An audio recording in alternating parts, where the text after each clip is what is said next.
Como estava previsto, mais do que previsto, não houve acordo entre governo e sindicalistas, e era difícil realmente que esse acordo fosse celebrado, e o Estado não vai fazer o pagamento da RGA, e a proposta do Estado não foi aceita pelos sindicalistas. O Estado propôs o seguinte, de que pagaria 2% em setembro, não cumulativamente a maio, quer dizer, seria 2% a partir de setembro, e aí mais 3% a partir de janeiro de 2017. Somando 2 mais 3, daria no total 5% de reposição. Veja bem que nenhuma dessas reposições retrocederia a maio, e exatamente por esse motivo haveria aí uma perda de pelo menos 6%, em torno de 6 a 7% do reajuste geral anual por parte dos trabalhadores.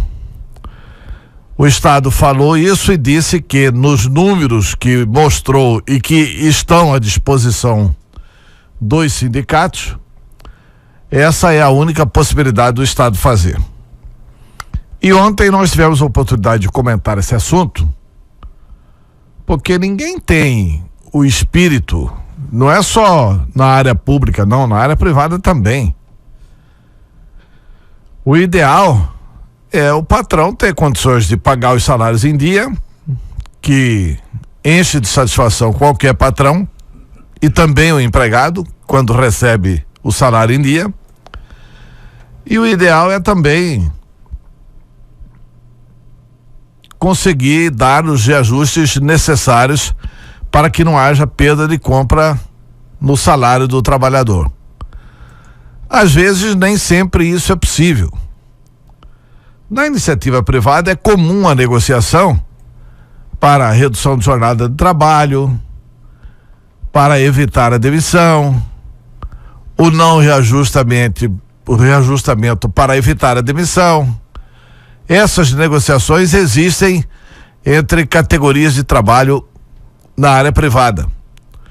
Mas na área pública, as pessoas esperam que o governo pelo menos consiga pagar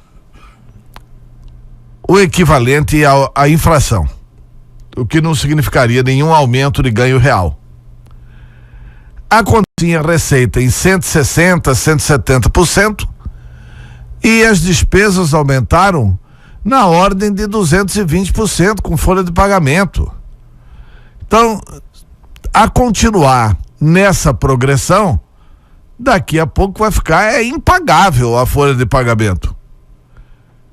O governo tem que atuar, portanto, diante da crise, e já começou a atuar, em 3 frentes. Primeira, na contenção de gastos. O governo tem que dar o melhor exemplo de fazer um rigoroso programa de controle de gastos. Tipo ensinar assim: olha, se você saiu da sala, não está utilizando a sala, por favor, apague a luz. Você poderia ter a sua própria caneca para beber água.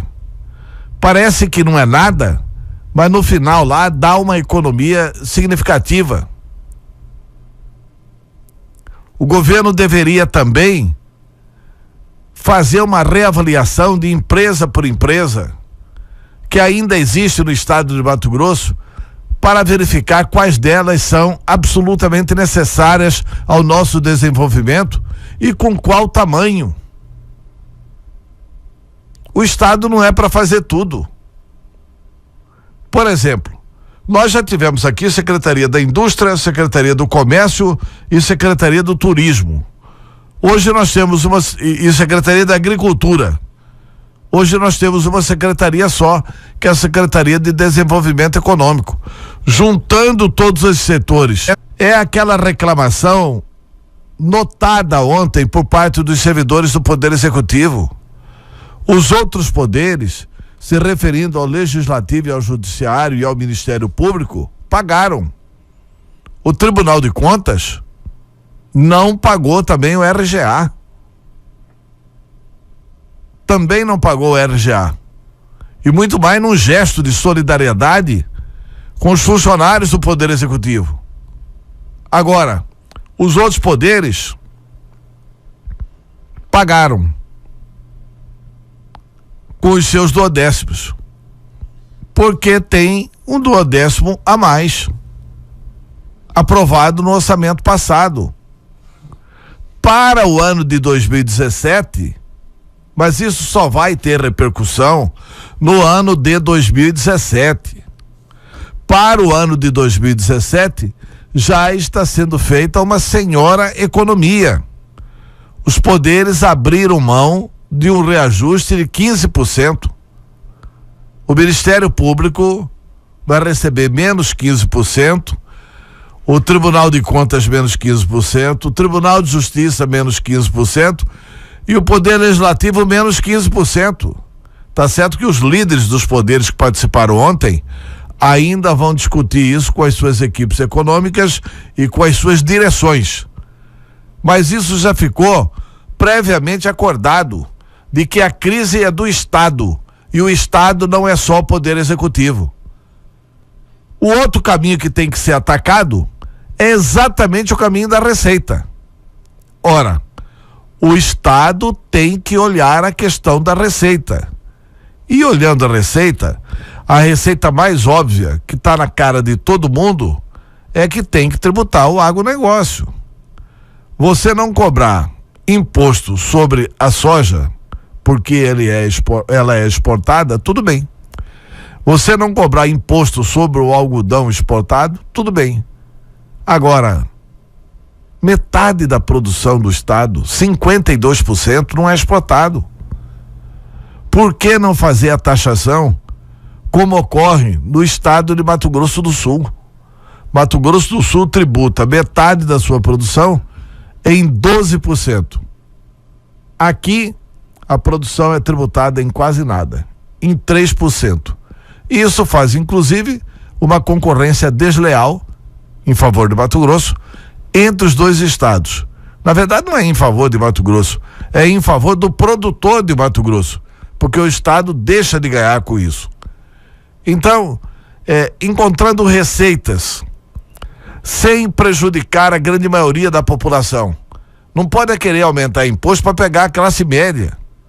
Mas quando você aumenta o imposto exatamente, localizadamente nessa questão do agronegócio, você atinge apenas uma contribuição justa daquele setor que, inclusive na crise, é o setor que está mais ganhando.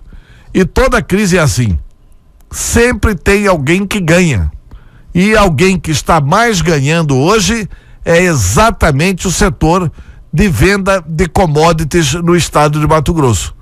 Ou seja, as pessoas que produzem para o estado, que são importantes, que já movimentam bastante a nossa economia, mas que podem contribuir um pouco mais neste momento de crise.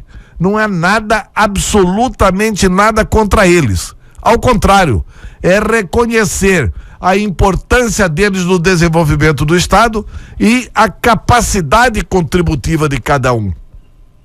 De cada um, dizia Marx isso, hein? Segundo suas possibilidades. A cada um, segundo suas necessidades. Não adianta querer tributar a classe média, porque ela não tem mais possibilidade de pagar imposto. Agora, tributar o setor que mais está enriquecendo com a crise, isso é mais do que justo. Para finalizar, a greve está decidida, inclusive já com uma consequência ruim para estudantes, porque a Unemate está cancelando o vestibular que faria neste domingo, em função da greve. Essa greve que se inicia geral, ela está marcada só para hoje. Resta saber se ao final do dia de hoje os trabalhadores resolverão permanecer parados, o que não ajudaria muito, porque o que eles mais cobram de qualquer governo, de todos os governos, é transparência. e o governo está colocando a planilha nas mãos do movimento sindical para colocar a impossibilidade de pagar. Ah, mas se o governador Pedro Taques quisesse pagar, poderia pagar. Poderia, mas atrasaria o salário. Poderia, mas incorreria em crime de responsabilidade fiscal. Poderia, mas poderia também sofrer um processo de impeachment, porque foi exatamente por isso, gastando mais do que a lei de responsabilidade fiscal autoriza, que a presidente Dilma Rousseff está perdendo o seu mandato de presidenta eleita do Brasil.